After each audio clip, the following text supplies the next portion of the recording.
Well, hello everyone, and welcome back to yet another, yeah, I wouldn't say episode. I mean, it's more like a new travel story thing. Because right now we are back on the autobahn, and you all know what that means. We're gonna go to some far-off countries, and yeah. So I just like left Cologne, and I've got like another 5.5 hours, I guess about 6 hours in the end, and we are gonna go to Berlin today, which is gonna be the first stop along the route, because yeah, the final destination of this whole journey will be Ukraine, will be Kiev, and that's actually something I'm really looking forward to showing you guys, because I mean, as you all know, like, the whole situation is a bit difficult right now, and I mean, there's a war ongoing, and most of you would actually be thinking right now, how can this folk be going to Ukraine during a war? And that's like the whole point of showing you how it is right now, and how it is possible to go there, because I've been there last year 2 times actually. I went to Lviv, which is like the biggest city in the west, which is also like the most safest city, because as of lately actually it has never been attacked, but there have been some attacks in the last weeks actually, which is quite sad, to be honest. And yeah, I went to Lviv and to Kiev in January of 24, or was it 25? No, it was 25, January of 25, yeah, it's 26 right now. So like last year in January I went there by Flixbus actually. I flew to Poland and took a bus there, because you can't fly there right now actually. I mean, it might make sense, because like there's drones and stuff flying there, so the whole airspace is closed off. Yeah, so I flew to Poland, to Katowice, and then I took a Flixbus to Lviv, and then another bus to Kiev onwards. And in April of the same year, so last April, so like around the same time as now actually, so just like 1 year later, I went to Kiev and Odessa by car as well. So yeah, but I didn't film anything, because that was like all before my YouTube stuff, before I started with being consistent about it. So yeah, this time I'm really looking forward to showing you Ukraine, because I love this country despite the war actually. I love the people, I love the culture, I love everything about it, and I just wanted to share it with you. And I think it might be interesting for you to like get an exclusive insight into yeah, this more like closed off country to like normal tourism. Because there are not many tourists right now, as you can imagine, because not many people are brave enough to go to an active war zone, which I can quite honestly really understand quite well. But yeah, I mean, you know me, I'm not a usual travel influencer. This is more like of an adventurous travel channel. So I mean, you all remember the Iraq videos, I hope. Which is also a somewhat unusual travel destination. So we'll have to continue the trend, and yeah, I have to show you Ukraine. So I'm looking forward to this, and for now we are stuck on the autobahn headed towards Berlin.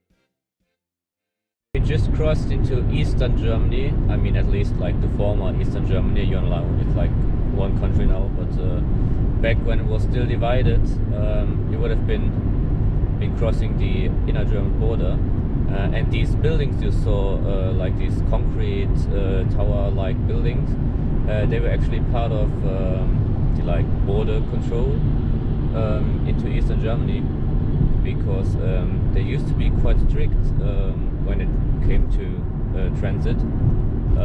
And as you know, even further, maybe Berlin was divided as well. So Berlin itself was in Eastern Germany, but the city of Berlin was divided into a western part and an eastern part. And the western part was an enclave in Eastern Germany.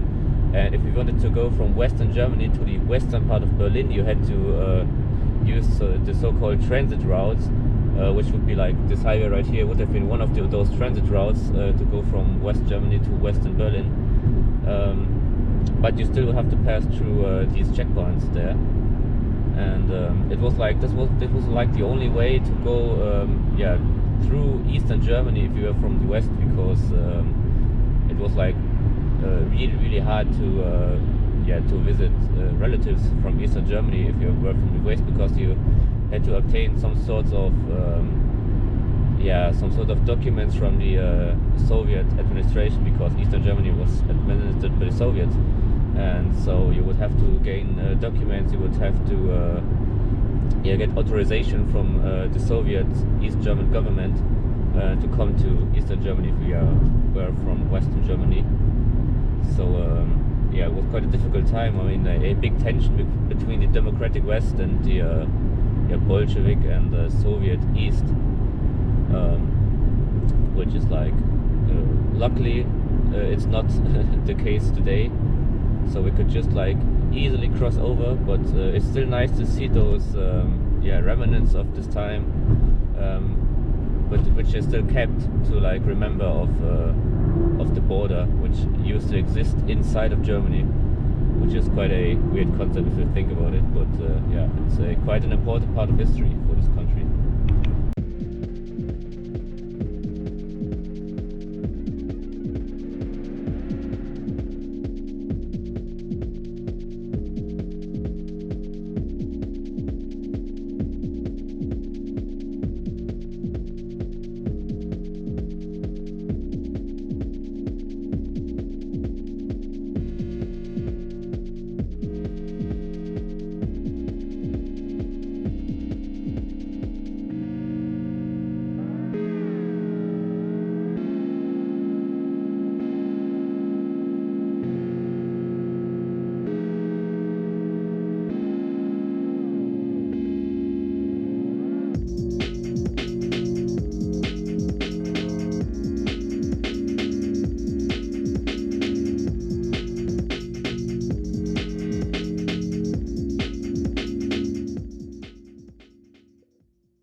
So welcome to Berlin. You saw some tourist sites before. I didn't feel like talking around all these people actually, so I was just like trying to show you around. And if you remember what I told you about the divide of Germany and Berlin itself, you can see it actually right here. Like here, like this wall you see. It's quite a big wall, and today we can go through. Yeah, but back then this was like the wall that divided west into east. I'm not sure which side is which, but I guess that's the west side and that was the east side. Yeah, but so like there's like that was like the divide between the Soviet and the democratic part of the city, and it's quite dark in here. I hope you can see me. So like this stretch behind the wall was like fortified with some mines and stuff and barbed wire and all that, and yeah, today there's like some memorial here, but I don't know why it's so dark actually. Yeah, so like a small memorial, and you can somewhat imagine like this whole stretch from back there, like where this lamppost is, up until the wall that used to be like no man's land between the two sides, and I mean that kind of shows like how intense the divide was actually. Yeah, and back there you can see the television tower, famous Berlin television tower. Yep, I mean it's quite nice actually.